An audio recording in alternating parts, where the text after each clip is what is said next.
Nii, tere, olen tulnud jälle laivi. Jäin 1 minuti hiljaks, kuna oli üks kõne ja tegelikult ei pannud kellaaega tähele. Tahtsin endale teed teha, tee ka tegemata, nii et üksi oled, siis on nii palju toimetamist, ei ole sihukest assisteerimist, on ju. Martti teeb mulle alati tee, Martti, tule kiiresti tagasi, et kaua sa ära oled seal Taimaal. Aga jaa, tegelikult siis maakleri jutud, osa 1397, tegelikult pole õrna aimugi. Et iga nädal korra kell 12 kolmapäeval me seda teeme. Ja jällegist disclaimer'ina, miks ma seda teen, on tegelikult see, et anda välja infot, mis toimub köögi poole peal, kinnisvaras, niisama, mida ma näen, tunnetan ja kuidas ise turgu mõistan ja mida teistelt kuulen, et midagi tagasi ei hoia. Ja ütlen seda, mida tahan, kuna ma ei esinda ühtegi suurt korporatsiooni, mis mõjutab turgu laastavalt kohe, kui mingi vale lause tuleb. Et aga ma saan rääkida edasi neid mõtteid ja vigureid, mida saunas räägitakse siis, kui midagi põnevat kuuleme, nii et lahe värk. Aga tulin just ise loopargist. Kõik korterid ilusti valmivad, tegin ühe väikse story ka. Loopargis, Loo alevikus sai meil valmis kõige ägedam katusekorter üldse Loo alevikus. See on niisugune 2-toaline, 55 ruutu, põrandapind on tegelikult ilmselt mingi 60 kanti, võib-olla natuke vähem, aga igatahes teda rohkem, sellepärast et meil on seal kaldlaed.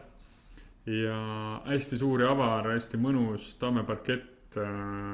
magamistuba 14 ruutu, et mahub kõik garderoobid, kapid ja kõik asjad ära ilusti, nii et ei peaks olema kitsas tunne.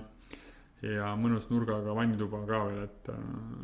aknaga ja siuke väga mõnus asi saab olema. Nii et minge vaadake loopargi.ee on meil seal katusekorterid müügis. Selle kuu aprilli keskeks on meil kõik valmis, siis me teeme kõikidest korteritest ilusad värsked pildid ja paneme täitsa laivi õigete piltidega müüki ka, nii et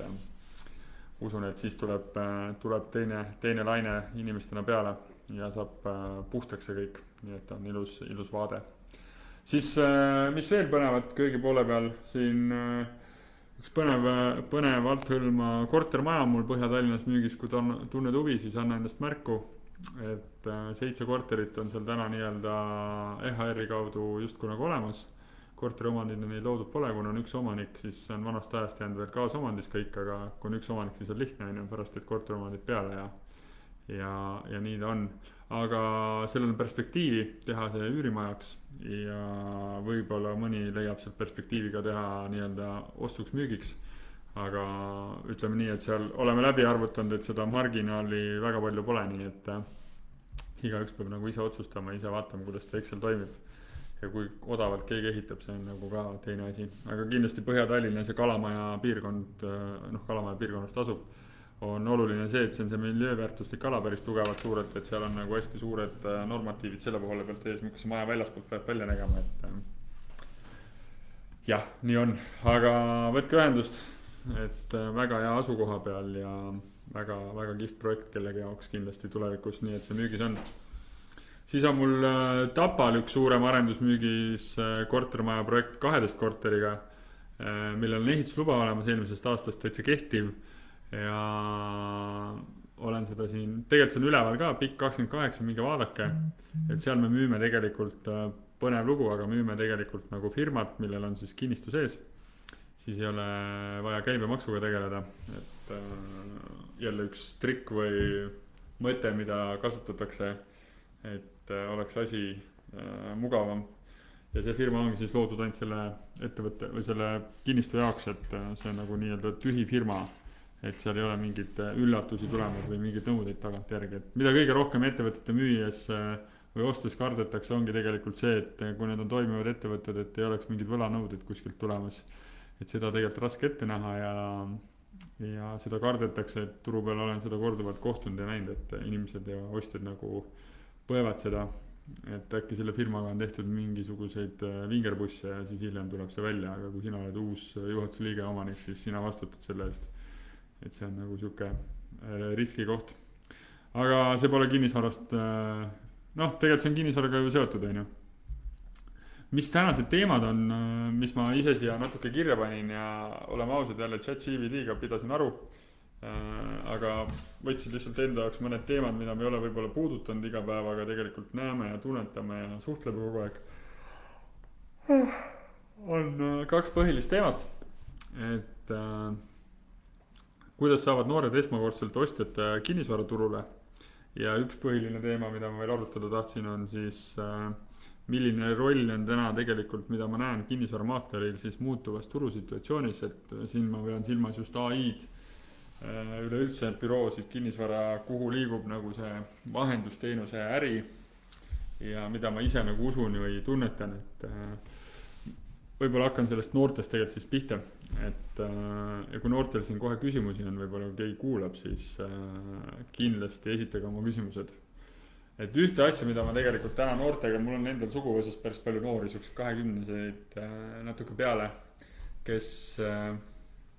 kõik tegelikult kinnisvara üürivad, elavad juba justkui ise ja kui mingid perekonna kokkutulekud on, siis ma tihtipeale ikkagi küsin, et noh, miks te ei osta. Tegelikult mõnel on ikkagist ka nagu noh, minu hinnangul nagu täitsa võimekus olemas, siis tegelikult inimesed, noored ei oska nagu mõelda selle peale, et kui suur väärtus see on, kui sa selle kinnisvara tegelikult ikkagist ära ostad, et see ei ole selline eluaegne abiellu, mida sa teed, et võib-olla väga paljud noored, mida ma näen või kuulen ja tunnetan, on see, et kardavad lihtsalt seda nagu commitmentit ehk siis seda kohustust nagu ja neile tundub, et see kinnisvara on midagi, mis jääb nende külge igavesti, kui nad selle nagu pangalaenu võtavad. Ja see hirmust üle saamine on see kõige raskem samm, et tegelikult küsimus ei olegi võib-olla nii väga nagu rahas. Ja teine ongi see mugavus, et ma elan täna siin, homme seal, aga ei osata nagu laiemalt mõelda, et tegelikult selle korteri saab väga mugavalt ka kohe kiirelt üürile anda tänapäeva turusituatsioonis, et tegelikult see ei ole nagu suur murekoht, kui sul on heas kohas normaalne korter. Ja tihtipeale ka, kui sa võtad selle 30-aastase laenu seal noorena, siis venitad selle maksegraafikulist nii pikaks kui võimalik, siis on see laenumakse ka piisavalt madal, et see katab nii-öelda siis üür katab laenumakse ära ja tegelikult võib-olla jääb midagi nagu alles ka. Ja kommunaalne maksab niikuinii üürnik, on ju. Ja võib-olla see, täna on see KredExi käendus noortele palju olemas, teeb elu lihtsaks, aga siis tegelikult eks väga paljudel noortel ei ole ikkagist finantsiliselt seda harjumust, et raha koguda nii-öelda mingi tuleviku investeeringu jaoks, ehk siis seda harjumust tegelikult just kõik sellest investeerimisest ja sellest asjast nagu need kogukonnad igal pool Eestis ja vähemalt, ma ei tea, siin Tallinnas mulle tundub, on aknast ja uksest tuleb sisse, aga tegelikult kui ikkagi keskmiselt inimesed küsida, et kas sa raha paned kõrvale ja investeerimise mõttes, et teed see mingid liigutusi, et siis tegelikult väga vähesed teevad, et ei ole inimestel ikkagi seda harjumust ja kui on isegi, siis on need mingid sellised ma ei tea, pensionifondid, kus inimesed tegelikult ise midagi ei õpi, et nad annavad raha justkui kellelegi kolmandale isikule, usaldades seda, et neile lubatakse midagi ja kas see kunagi realiseerub, pole õrna aimugi, aga teiseks on see, et nad ise ei arene selles valdkonnas ja seda ma ei nimetaks selles mõttes investeerimiseks, et see on pigem säästmine, lootus, et su raha nagu säilib. Et kusjuures investeerimise nagu õpikutarkus ütleb ka seda, mis asi on investeerimine, teeme selle selgeks siis. On see, et sinu kapital, mida sa paned, investeerid kuhugi, säilib või ajas kasvab. See oleks nagu lühidalt öeldes, mis asi on investeerimine. Et säilib, vähemalt säilib pika aja jooksul või siis tegelikult pika aja jooksul võiks kasvada. Ehk siis, ja nüüd ta võiks kasvada tegelikult nii palju rohkem, kui on inflatsioon, mis tähendab seda, et su raha teeb raha ja su rikkus nii-öelda kasvab, et see 10 000 eurot täna on võib-olla 10 aasta pärast võiks olla näiteks, ma ei tea, 100 000 on ju, et siis vähemalt oled sa nagu enda raha säilitanud ostujõudu,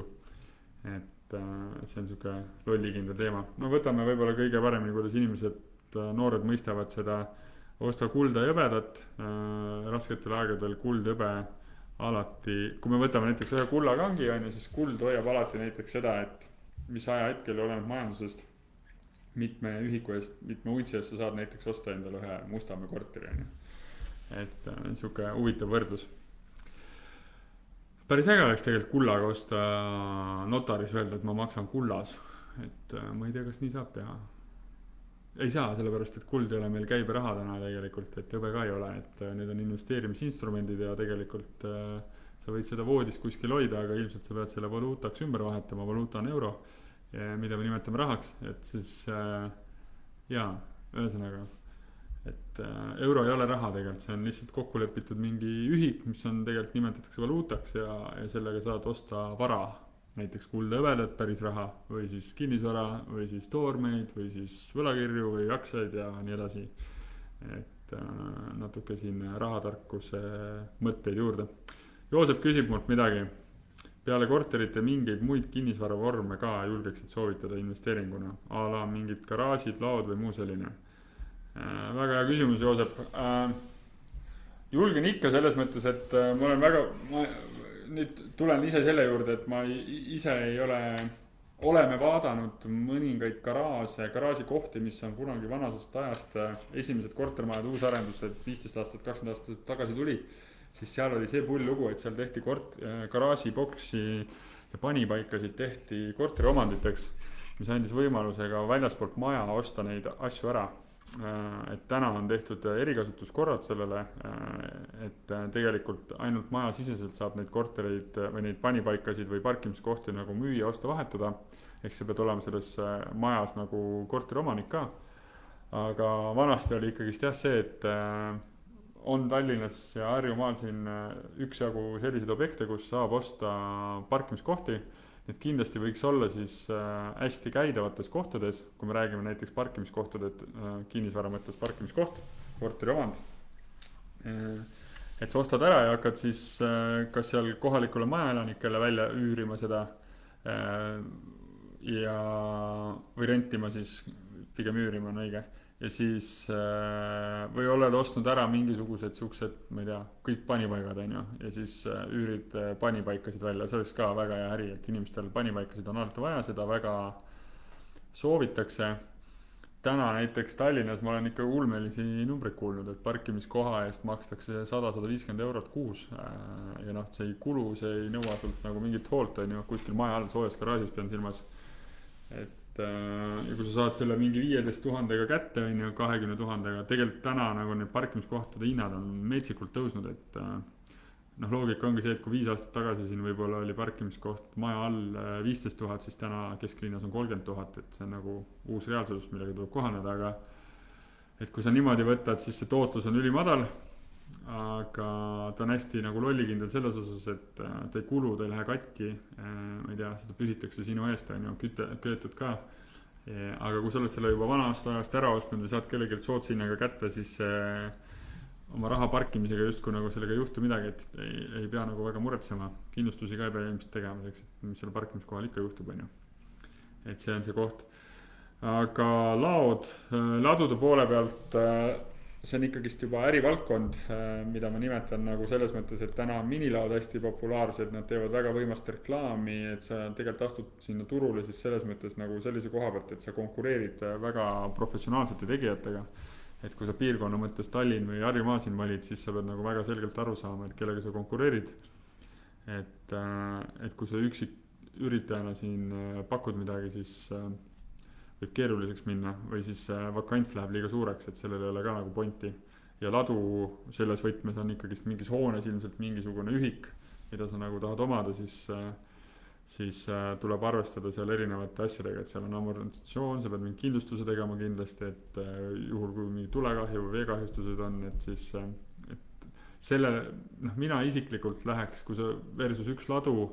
noh, need on odavamad, ma saan aru, sisemine on nagu lihtsam. Tundub nagu seksikam ja ägedam, aga tegelikult seal ladude puhul ma ise olen näiteks vaadanud Tallinnast väljas olevaid mingid hoonekomplekse, kus on mingid garaažiboksid nagu ja need on müügis olnud ja siis olen vaadanud siukse, noh, et nad on justkui minu hinnangul olnud odavad. No, meil oli kunagi üks Kosel näiteks üks projekt, mis meil jäi silma, tegime isegi sinna pakkumisega vist hinnaga lõpuks siis jäänud kokkuleppele. Oli siuke 300 ruutmeetrine tehas, mis oli tegelikult siis 4 uksega garaažiboksid suured või tootmishoone oli see. Ja siis oli seal üks vana autotöökoda toimetanud, aga me vaatasime seda siukse pilguga, et me paneme igasse ruumi eraldi, teeme seina vahele, igasse ruumi õhksoojuspump, värvime kõik ilusti valgeks, põhimõtteliselt katus oli alles vahetatud, uksed teeme ka ilusti, puidust uksed, teeme korda, värvime ära, laseme korda teha ja tegelikult anname välja ja me oleks saanud seal, me saime tootluse vist mingi 14% nagu ostuhinnast, mis oli väga-väga hea ja tegelikult ma usun, et see oleks kiiresti nagu täitunud ja oma maalapp ja kõik asjad, et selliste asjade puhul, kui on keerukamad asjad, siis võiks vähemalt see tootluse number olla kahekohaline, mida mina nagu ise usun, et kui sa korterite peale lähed, siis seal see tootlus on nagu kahekohaliseks juba täna on võimalik leida, aga noh, keeruline, pigem jäävad seal 7 on juba väga, 7-8 on juba väga hea ja saad 9-10, siis on juba super. Et aga uusarendustes on täna pigem see protsent 5-6%, olenevalt piirkonnast, mida sa võiksid üüritootlusena nagu arvestada. Et jaa, see on su vastus sulle, et aga neid teisi vorme, noh,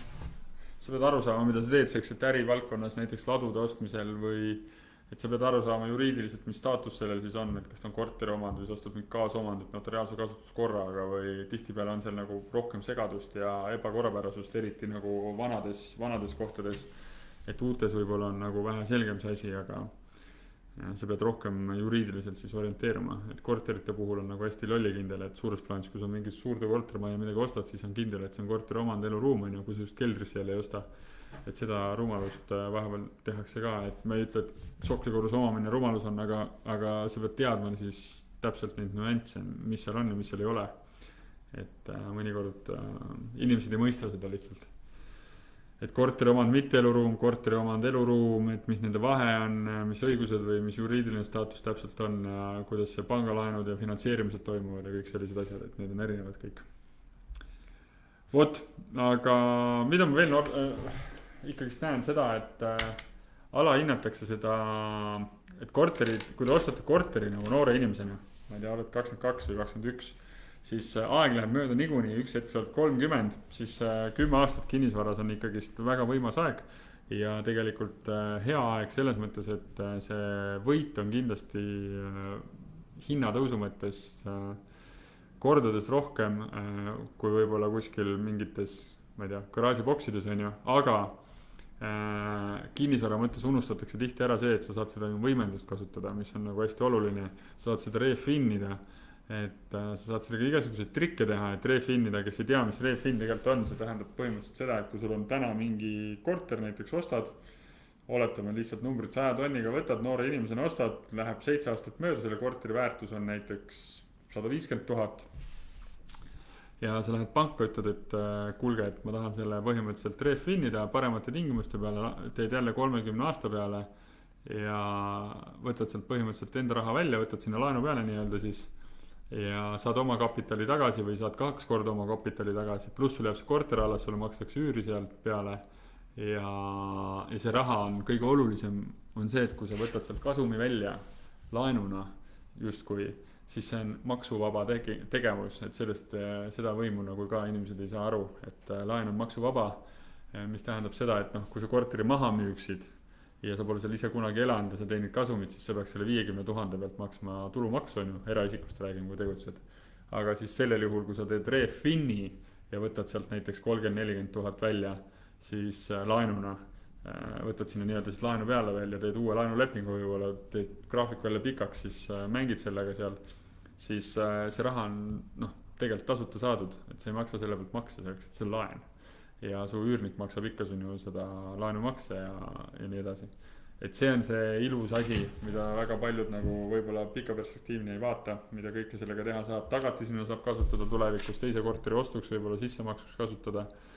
et ostad endale päriselt nüüd kodu, päriselt on vaja, siis nii on. Teine, Joosep, võib-olla teine hea mõte, mis mul tuli, et suvilid aiamajad noore inimesena on see, mida mina täna jahiks, et suvilid aiamaja peab olema just seal EHR-is, ma olen seda teemat korra puudutanud, et need mõnes piirkonnas on suhteliselt odavad, aga samas kui vaadata mingid perspektiivseid kohti, mis kasvavad, ma ei tea, näiteks Laitse mul lihtsalt jääb meelde, kuna ma olen selle palju asju müünud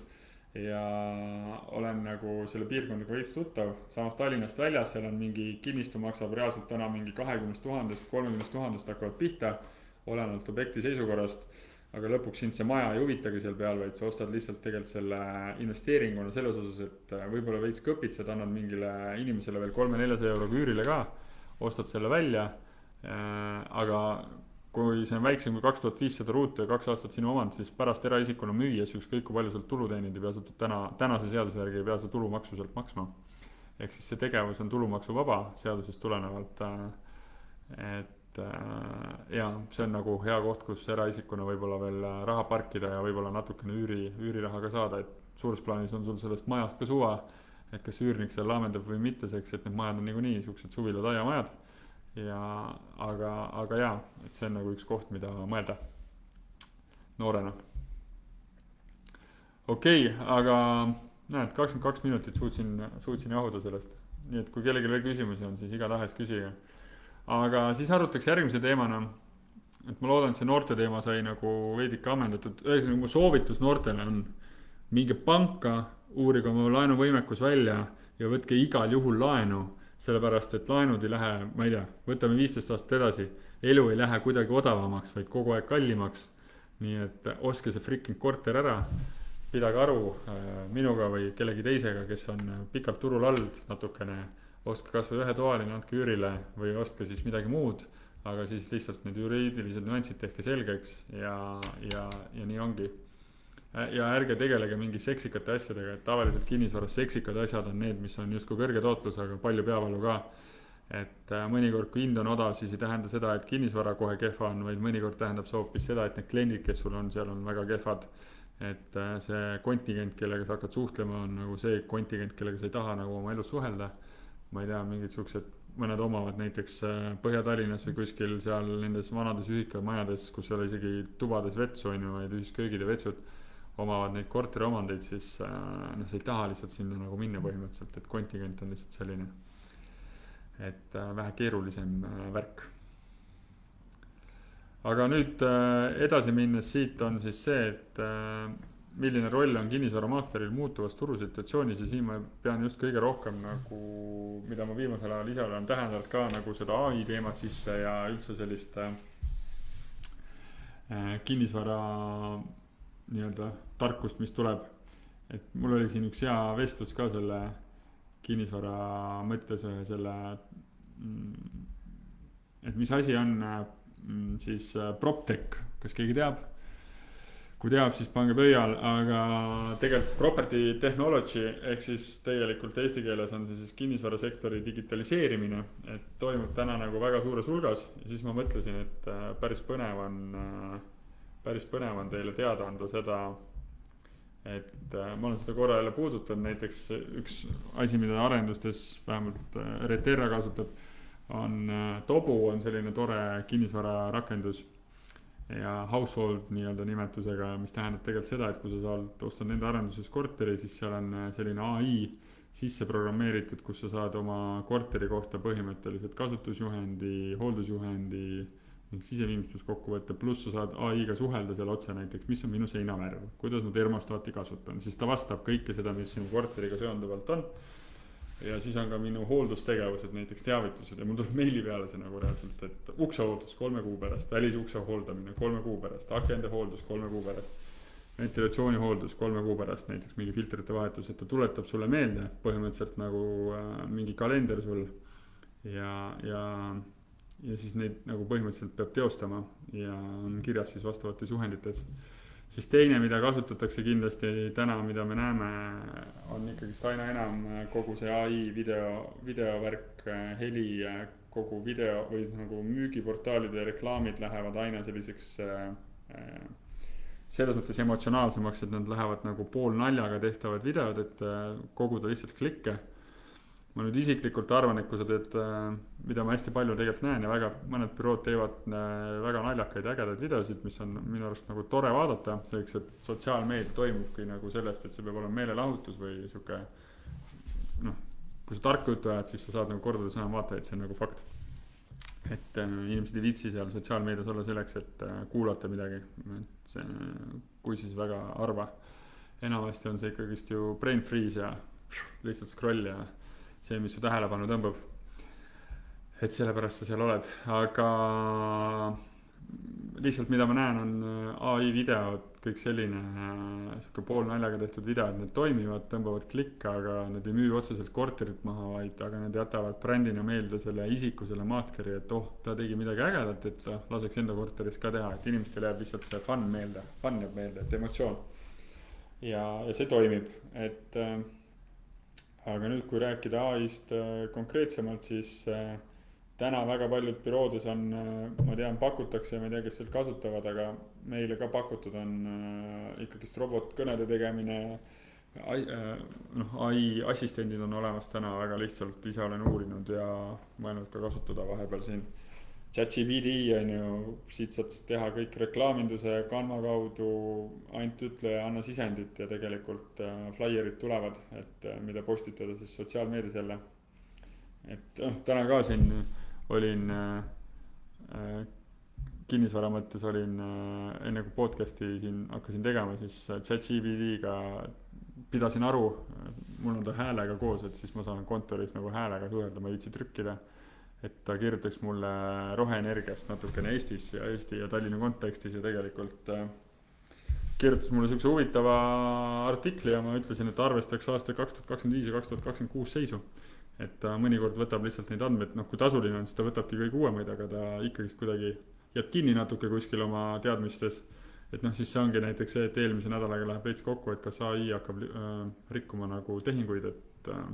inimesed liiga pimesi usaldavad teda kui nagu mingit faktimeistrit, aga tegelikult ta võib nendega nagu vananenud andmete põhjal nagu sulle mingit tagasisidet anda ja see ei ole nagu kõige tervislikum otsuste tegemiseks kohe. Aga näiteks Eestis on rohelise kinnisvara tähtsus kasvamas, väidata, mida ma ise ka näen, et ega uusarendajad täna ju ehitavad A ja B energiaklassi hooneid, et see energiamärgis on ka jõhker nagu pool skämm minu jaoks, puhtalt minu nagu sihuke nägemus. Et projekti peal on paljud kortermajad A-d, et tegelikult kui läheb 2 aastat mööda, siis tuleb uuesti see mõõtmised teha, siis enamasti tulevad need madalamad. Nagu päikesepaneelid asjad on, siis võib-olla säilib, aga kuna projekti peal on kõik alati ilus ja seal on mingid normatiivid, et inimesed ei ole kunagi ühesugused, et alustame sellest, et kui kellegile meeldib maksimumkraadid 24 on ju, siis mõnele meeldib 27 ja mõnele meeldib 20, siis iga inimene on väga erinev, et ja see energiatõhusus lihtsalt lõpuks tuleb, palju sulle hoone nagu energiat tarbib ja siis selle pealt arvutatakse nagu välja see energiamärgis sulle, et aga kui päris elu tavaliselt sisse tuleb, siis ikkagist on nagu hoopis midagi muud. Nii on lihtsalt. Aga ja energiatõhususega on veel see, et tegelikult ehitamine läheb kallimaks, samas tähendab see seda, et enamasti kui sul on energiatõhus maja, siis on ka kommunaalid üksjagu kõrgemad, et kui ta nüüd on võib-olla maakütte peal, siis see on teine teema, et ma olen siin näinud arveid või kuulnud arveid kortermajade puhul uusarendustes, kus on nagu maaküte, et seal on nagu need arved tõesti väga-väga soodsad. 4-toaline mingi 80 ruutu ja väidetavalt oli küttearve 50 eurot ainult, mis on nagu mega, et väga hea tulemus talvel, jaanuar-veebruar. Et nii on, et see on muutumas. Ja kas see meie tööd ära võtab? Kindlasti mitte seks, et täna ma näen seda, et see inimfaktor on ikkagi selles mõttes oluline, et inimestele meeldib inimestega suhelda. Me oleme kinnisvara maaklerina ikkagist rollis, kus ma olen psühholoog, arst, lihtsalt sõber, lihtsalt ideede põrgataja, kes lihtsalt näeb oma vaatevinklist turgu ja siis mõned väga hindavad seda, et kuidas maakler näeb ja kuidas keegi kolmas näeb ja siis neil on oma arvamus sellest ja siis tegelikult nad saavad selle sümbioosi, millest tulenevalt otsuseid teha. Et see on sama nagu siin Joosep küsis, et kas tasub, et lõpuks tasub igal pool toimetada, kui sa tead, mida sa teed, et või siis, et kus piirkonnas sa toimetad, et kas sul on mingi turueelis, et kas sa tunned mingit piirkonda näiteks, et tihtipeale lihtsalt pannakse muidu pimesi, et siis nagu ei pruugi head tulemust sealt tulla, et nii on. Et kui sa ei tea, mida sa teed, siis tasuks veel osta raamatuid, lugeda kirjandust ja käia erinevatel kokkusaamistel, kus mingid ees olevad tüübid juba teevad neid samu asju, mida sa tahad tulevikus võib-olla teha või veel paremini teha. Et siis saada see köögipool teada. Aga ma arvan, et tänaseks ma tõmban otsad kokku, sellepärast et ma olen üksi, sain need teemad kaetud. Ja kui kellelgi on veel mingid lisaküsimusi, pange mulle järgmine kord juba küsimused ette. See oleks kõige ägedam, sellepärast et meil iga päev tuleb siin mingeid põnevaid asju. Ja kogu aeg elu käib, aga lihtsalt need asjad, ma olen trikina mõelnud, kogu aeg peaks kirja panema. Ja siis pärast on hästi hea lihtne meelde tuletada, aga siis see ei ole nii autentne, sellepärast et ikkagi 4 päeva on mööda läinud, siis see emotsioon on maha jaotud, et see on nagu teistmoodi. Aga neid teemasid on nagu väga-väga palju, millega me iga päev kokku puutume, alates sellest, et võib-olla toon ühe hea naljaka näite siin, et olin just ühel kohtumisel eile, käis ühed inimesed käisid mul vaatamas kortereid erinevaid, nii loopargis kui siis ühte teist, mis ma loon, müün ka katusekorter. Väga sõbralik naine oli, kus ja siis just kui väga meeldis, kõik oli nitšavoo. Ja siis on turu peal selliseid kliente, et nad just kui ütlevad isegi, et kuulge, ma võib-olla teen teile pakkumise, on ju. Ja väga tore, tehke, et see on ju teie õigus. Ja siis tegelikult sa ei kuule sellest huvilisest enam mitte midagi. Et ma pole tast 2-3 päeva pole teda kätte saanud, et ma olen viisakalt 2 korda helistanud, ma tavaliselt rohkem helistan, et mul ei ole meeleheitel, et ma pean ta kätte saama, aga äkki esimene kord tõesti kuidagi läks meelest ära. Ja teist korda ka ei vastanud ja siis ma saadan tavaliselt viisakusest lihtsalt e-maili, et tegelikult meile see feedback on oluline, isegi kui inimesed ütlevad ei, aga paljud inimesed vist ei julge öelda või siis tõesti neil, ma ei tea, mis neil juhtub, aga nad lihtsalt rohkem ei vasta sulle mitte kunagi, ei helista sulle ega mitte midagi. Et see on hästi pull, et seda tuleb ette vahepeal ja seda tavaliselt tuleb ette just minu arust nende inimestega, kes on koha peal hästi liiga sõbralikud või liiga nagu fun ja äge ja kõik on nagu üli tore ja hästi, et see on hästi nagu humoorikas minu jaoks. Aga siukseid inimesi turu peal liigub ja ega see on nii nagu on ju.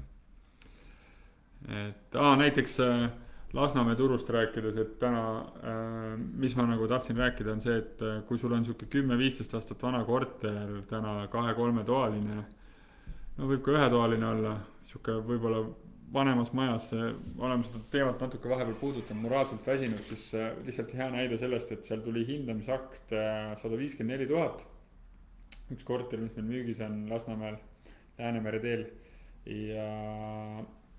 ja ma kohe, kui ma sinna korterisse ise läksin, see akt telliti lihtsalt natuke enne ja omanik jagas mulle seda akti.